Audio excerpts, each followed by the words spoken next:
அஸ்ஸலாமு அலைக்கும், வணக்கம். இப்போ அந்த டைமண்ட் கட்டு ஒரு இது காமிச்சு தர சிப்ஸு. இந்த கேரளால எல்லாம் 6ஆம் நம்பர் சொல்லுவாங்க.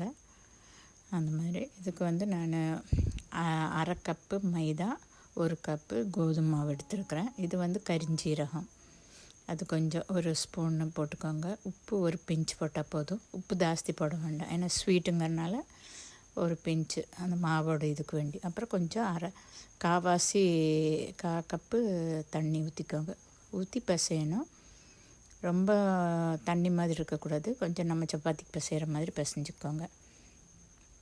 நல்லா பிசைஞ்ச பிறகு கொஞ்ச நேரம் வைக்கணும், அந்த மாதிரியெல்லாம் இல்லை. அதுக்குள்ளே நீங்கள் எடுத்து இது பண்ணிக்கலாம். உருட்டை ரவுண்டு பண்ணிவிட்டு நம்ம சப்பாத்திக்கு பவுல் பண்ணுற மாதிரி ஓரளவுக்கு சைஸ் பண்ணிக்கோங்க. பண்ணிவிட்டு அப்புறம் தேய்ச்சி எடுக்கணும். சப்ஸ்கிரைப் பண்ணாதவங்கெல்லாம் ப்ளீஸ் சப்ஸ்கிரைப் பண்ணுங்கள்.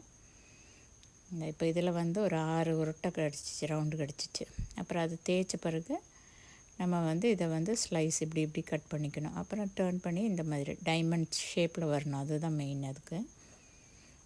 அப்புறம் ஒரு வடை சட்டியில் ஆயில் ஊற்றிட்டு அப்புறம் ஒவ்வொன்றா எடுத்து ஃப்ரை பண்ணிக்கலாம். ஒட்டாமல் பார்த்துக்கோங்க, இப்படி போட்டால் சீக்கிரம் ஒட்டிடும் சிலதெல்லாம். கொஞ்சம் சீக்கிரம் எடுத்து தனித்தனி 2-3 பிளேட்டில் போட்டுட்டிங்கன்னா நல்லது உங்களுக்கு. இல்லாட்டி எல்லாம் ஒட்டி பிடிச்சிச்சின்னா கஷ்டம், ஒட்டுனா திருப்பி எடுக்கிறது கஷ்டம். இது சீக்கிரம் எடுத்து போட்டுட்டோம்னா நல்லது. ஓகே, இப்படி ஃப்ரை பண்ணிவிட்டு திருப்பி கொஞ்சம் நல்லா கிறிஸ்பி ஆகிற வரைக்கும் ஃப்ரை பண்ணுங்கள். ரொம்ப கறிய வேண்டாம், ஓரளவுக்கு ப்ரௌன் ஆகணும். அப்போ தான் உங்களுக்கு அந்த கடுக்குன்ட்டு இருக்கும், இல்லாட்டி சாஃப்டாக நவுத்து போன மாதிரி இருக்கும். இது இப்போ இந்த இது அந்த சைடு இந்த சைடெல்லாம் டர்ன் பண்ணிவிட்டு பார்த்திங்களா, கொஞ்சம் ப்ரௌன் ஆயிடுச்சு. இது போதும். இந்த அளவுக்கு ஆனோன்னு வடித்து எடுத்துடலாம். ஆயிலிருந்து எடுத்துடலாம். எடுத்துகிட்டு ஒரு ஓட்டை பாத்திரத்தில் போட்டுக்கோங்க, ஆயிலெல்லாம் வடிகட்டுறது மாதிரி.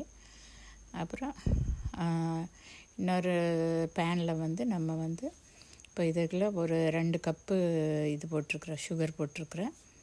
2 கப் மீன்ஸ் அந்த கப் இல்லை, ஒரு 2 கரண்டி அந்த அளவுக்கு, 2-3 கரண்டி சுகர் போட்டுக்கோங்க. அதில் கொஞ்சம் தண்ணி ஊற்றி இந்த மாதிரி பதம்னா ரொம்ப பதம் வரணும் அப்படின்னு இல்லை, கொஞ்சம் ஸ்டிக்கி ஆனாலே அது இதாயிரும் உங்களுக்கு, நல்லா ஒட்டிக்கும் இந்த இதுக்கு மேலே, கிறிஸ்பி இந்த இது மேலே.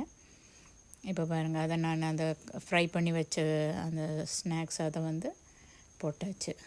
போட்டு நல்ல கிளறி, அடுப்பு ஆனில் தான் இருக்குது, கொஞ்சம் சிம்மில் வச்சு கொஞ்சம் கிளறி விடுங்க.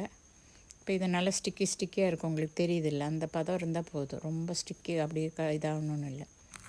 இப்போ அடுப்பு ஆஃப் பண்ணிடுங்க. ஆஃப் பண்ணிவிட்டு பாருங்கள், பார்த்திங்களா, இதுதான் நல்லா வீட்லேயே நம்ம ட்ரை பண்ணி குழந்தைகளுக்கு இந்த மாதிரி டப்பாவில் போட்டு வச்சிட்டிங்கன்னா அப்பப்போ குழந்தைகளுக்கு வெளியில் வாங்குறத விட வீட்டில் செஞ்சு கொடுக்கறது நல்லாயிருக்கும். ட்ரை பண்ணி பாருங்கள். ட்ரை பண்ணிவிட்டு நீங்கள் உங்கள் கமெண்ட்ஸ் எழுதி சொல்லுங்கள்.